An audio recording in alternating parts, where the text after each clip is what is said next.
Haleluya, mtu wa Mungu. Ningependa tushare kitu kimoja hapa kwa ufupi. Hebu msikilize kwanza IGP kitu anachokiongea hapa. Taarifa hii inahusu kundi la watu ambao wanaeleza ya kwamba wanaandaa maandamano ya nchi nzima ili kuiangusha serikali ya Jamhuri ya Muungano wa Tanzania. Wametoka sasa na kuanza kutafuta ushawishi na kuchochea kuwataka Watanzania waingie kwenye maandamano ya nchi nzima. Huu ni uhaini. Nimewaita hapa kwa mambo mawili makubwa.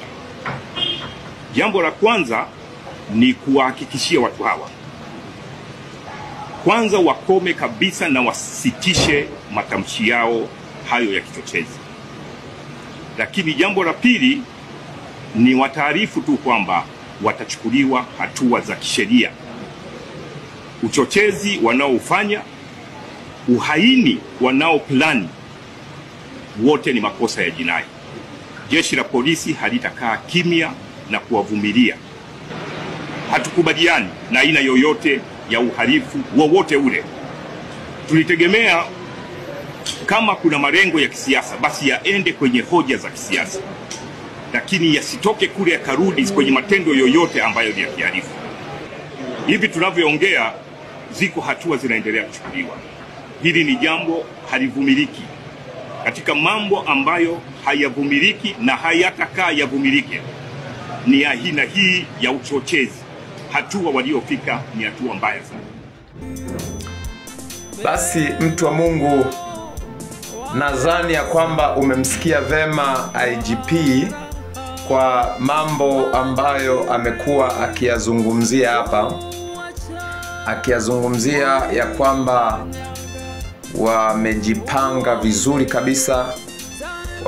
vizuri kabisa kuhakikisha watu wanaochochea watu waandamane namna watakavyo wadhibiti, na kwamba ni uhaini kwa sababu wamepanga kuiangusha serikali. Lakini mimi naongea ili ni maswali najiuliza kwenye ufahamu wangu, hivi kwamba kufanya maandamano ni uhaini? Sheria zetu haziruhusu maandamano ya amani kwa namna yoyote. Lakini pia ni kwamba hivi hii nchi wanaolindwa na kuhakikishiwa usalama wao ni viongozi tu na si wananchi?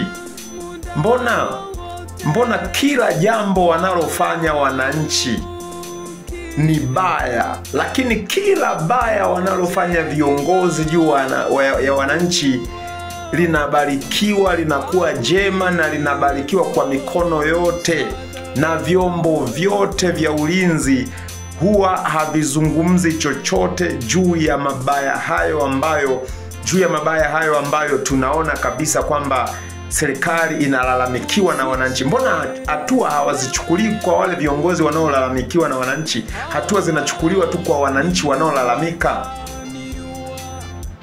Sasa mimi ninachokiona ni kwamba jeshi letu la polisi linaangalia upande mmoja, linatazama upande mmoja na linaegamia upande mmoja.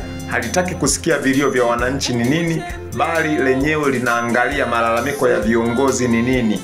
Na kwa maana hiyo wanatupa wasiwasi mkubwa sana ya kwamba kiukweli Tanzania inawezekana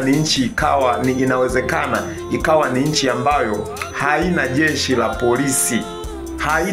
la polisi, kwa sababu hili lililopo sio la wananchi, sio jeshi la ulinzi la kulinda, jeshi la polisi kwa ajili ya kulinda raia na mali zao. Hili ni jeshi la polisi la kulinda matajiri, mafisadi wao pamoja na mali zao. Yani ni jeshi la polisi la kulinda mafisadi na mali zao, na ndio maana watu wanalalamika kutekwa, kupotea. Jeshi la polisi huoni likitoa kauli, huoni likitoa maelezo yoyote zaidi ili wawafariji. Wanaishia tu kusema liko jeshi la polisi linafanya uchunguzi, liacheni jeshi la polisi lifanye uchunguzi. Unaishia hivyo kuwa uchunguzi mpaka miaka inakatika, unaishia kuwa uchunguzi. Sasa watu wa Mungu, kazi ya jeshi la polisi ilikuwa ni kulinda raia na mali zao, lakini mbona hawalindi raia na mali zao? Wanalinda matajiri na mali zao, wanalinda matajiri na mali zao. Watu wa Mungu, inasikitisha sana, na kiukweli inaleta huzuni na uchungu mkubwa sana kuona ya kwamba waache wanyonge walalamike, waache wanaoonewa waendelee kuonewa, na mpe nguvu muoneaji aendelee kuwa na nguvu ya kumuonea anayemuonea.